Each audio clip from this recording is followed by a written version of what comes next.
हाँ तो विद्यार्थियों, आज का अपना अगला प्रश्न है प्रश्न संख्या 101। लार में पाया जाने वाला एंजाइम। तो लार में पाया जाने वाला एंजाइम आप सभी को पता है कौन सा होता है? टाइलिन। अगला प्रश्न है टीबिया नामक हड्डी पाई जाती है। तो टीबिया नामक हड्डी टांग में पाई जाती है। मानव शरीर का वह अंग जिसमें हड्डियों की सर्वाधिक संख्या होती है वो होती है अंगुली। क्या होती है? अंगुली। अगला प्रश्न है भोजन पचाने में सहायक होता है। तो कौन सहायक होता है? एंजाइम सहायक होता है। अगला प्रश्न है एंजाइम की रचना होती है। तो दोस्तों एंजाइम की रचना अमीनो अम्ल से होती है। अगला प्रश्न है पाचन क्रिया में प्रोटीन बदल जाते हैं, अमीनो अम्ल में बदल जाते हैं।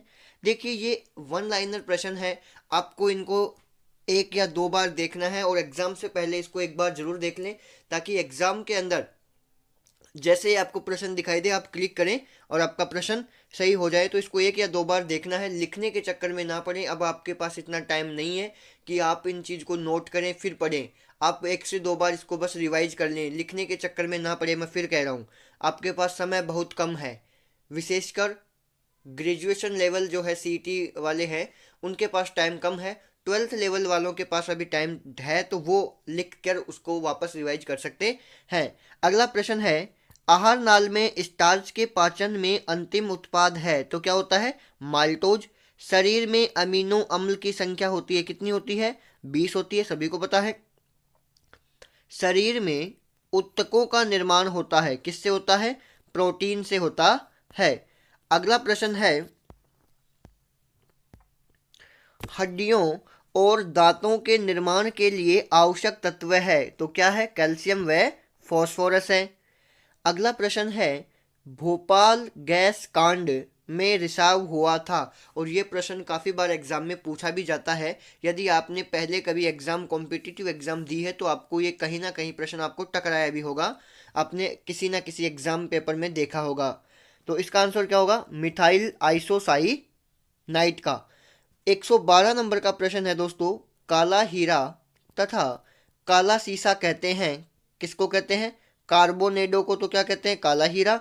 और ग्रेफाइट को क्या कहते हैं? काला सीसा। 113 नंबर का प्रश्न है दोस्तों जीवन रक्षक हार्मोन कहते हैं एड्रिनल को, किसको कहते हैं? एड्रिनल को। पौधे का मुख्य प्रकाश संश्लेषी अंग है, क्या होती है? पत्ती। पत्तियों का रंग हरा होता है, किसके कारण होता है? क्लोरोप्लास्ट के कारण, अर्थात हरित लवक के कारण। इसके 3 भाग होते हैं, किसके? प्लास्टिड के। हरित लवक के नहीं, प्लास्टिड के 3 भाग होते हैं, क्रोमोप्लास्ट, ल्यूकोप्लास्ट एंड क्लोरोप्लास्ट। अगला प्रश्न है दोस्तों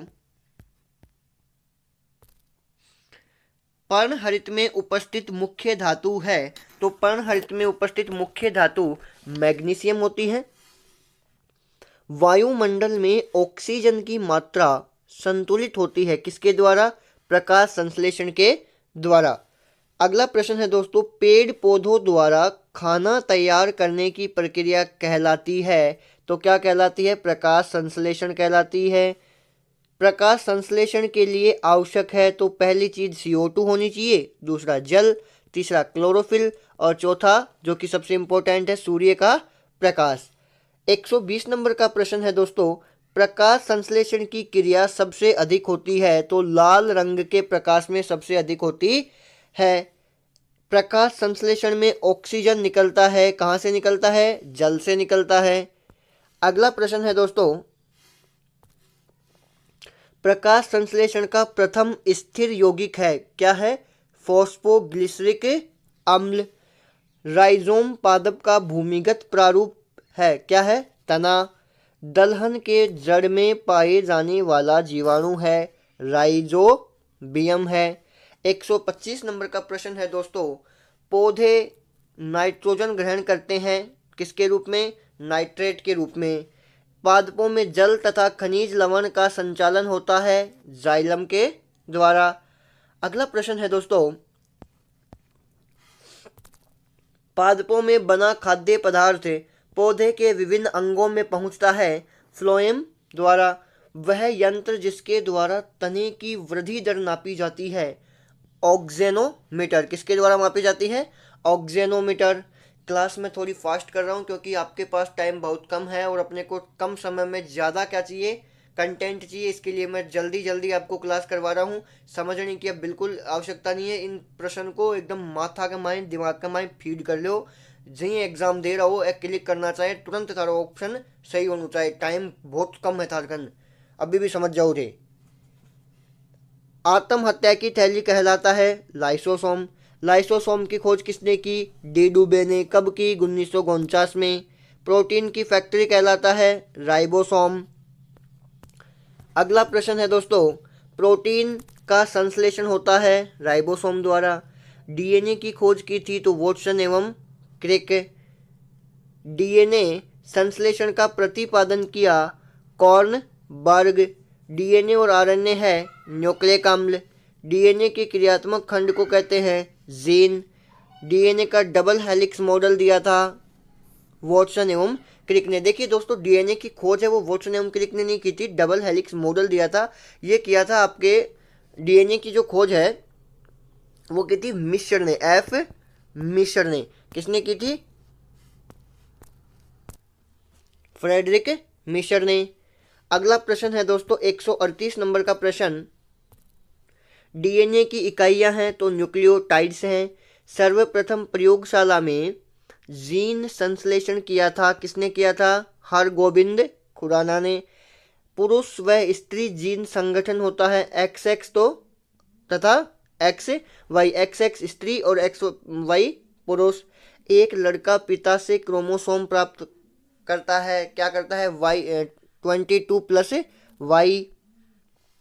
बच्चे का लिंग निर्धारित होता है पिता के गुणसूत्र द्वारा। पैतृकता सिद्ध करने में सहायक है डीएनए और फिंगरप्रिंटिंग टेस्ट। अगला 144 नंबर का प्रश्न है दोस्तों, मधुमेह रोग होता है इंसुलिन की कमी से।